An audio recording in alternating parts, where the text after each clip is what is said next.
અને આ તરફ અમદાવાદમાં ગેરકાયદે ચાલતા ટ્યુશન ક્લાસ મામલે સીએમને રજૂઆત કરવામાં આવી। ફેડરેશન ઓફ એકેડેમિક એસોસિએશનને રજૂઆત કરાઈ છે। નિયમ વિરુદ્ધ ચાલતી ડે સ્કૂલ અને ક્લાસીસ સામે કાર્યવાહીની માંગ થઈ।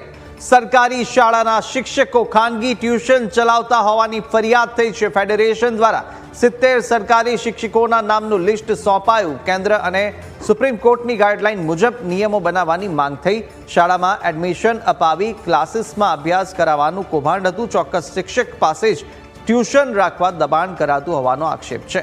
અન્ય રાજ્યોની જેમ ગુજરાતમાં પણ ટ્યુશન ક્લાસ માટે કાયદો જરૂરી બન્યો છે।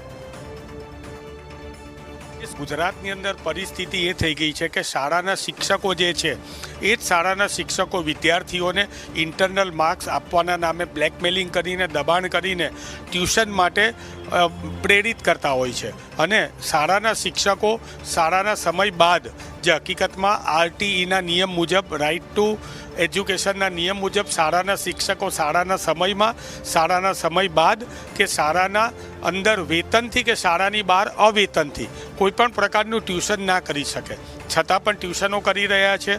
અને આની સાથે સાથે જે સ્કૂલ્સ છે એ સ્કૂલની પ્રેમાઇસીસની અંદર જ ટ્યુશન ક્લાસીસો ચાલી રહ્યા છે।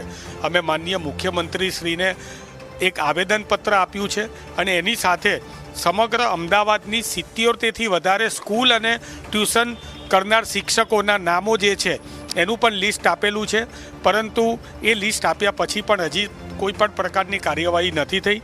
અને જો આ વિનંતી ગ્રાહ્ય રાખવામાં નહીં આવે તો એઝ એ સ્ટેક હોલ્ડર અમે હાઈકોર્ટ અને સુપ્રીમ કોર્ટના રસ્તાઓની સાથે સાથે જનતા રેડ અને રિયાલિટી ચેક શાળાઓની અંદર અને આવા ડે સ્કૂલ અને આવા ટ્યુશન કરતા શિક્ષકોની સામે કરીશું।